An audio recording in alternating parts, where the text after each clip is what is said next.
വലാ തഹ്ഖിറന്ന ജാറത്തുൻ ലിജാറതിഹാ. ഒരു പെണ്ണും ഒരു വീട്ടുകാരിയും തന്റെ അയൽപക്കത്തെ വീട്ടുകാരെ നിസ്സാരമായി കാണരുത്. വലൗ കാന ശിഖ്ഖ ഫിർസിൻ ഷാഹ്. നിങ്ങളുടെ വീട്ടിൽ ഒരു ആടിന്റെ മാംസം വന്നാൽ, അത് എന്ത് മാംസാവട്ടെ, വിശേഷപ്പെട്ട ഒരു ഭക്ഷണം ഉണ്ടെങ്കിൽ അതിന്റെ ഒരു കാലിന്റെ മാംസമില്ലാത്ത എല്ലാണ് നിങ്ങളുടെ വീട്ടിൽ ബാക്കിയുള്ളതെങ്കിൽ പോലും നിങ്ങളുടെ അയൽവാസിക്ക് അതിൽ നിന്നൊരു ഓഹരി കൊടുക്കാൻ നിങ്ങൾ മടി കാണിക്കരുതേ.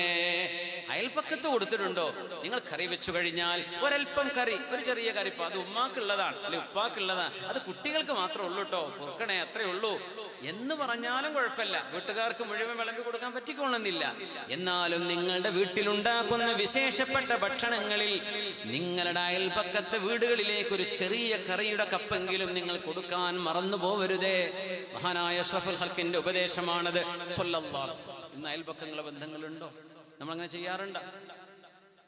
അവർക്ക് ദാരിദ്ര്യമുള്ള പേരിലല്ലാതെ നിങ്ങളുടെ അയൽപക്ക ബന്ധങ്ങളിൽ വിള്ളലില്ലാതിരിക്കാൻ, അല്ലെങ്കിൽ അസൂയ വരും, പ്രശ്നങ്ങളുണ്ടാവും, സിഹർ ചെയ്യും, കണ്ണേറ് കൊള്ളും, പല വിഷയങ്ങളുണ്ടാവും. അതൊക്കെ തടയണമെങ്കിൽ ഹദിയ നല്ലതാണ്.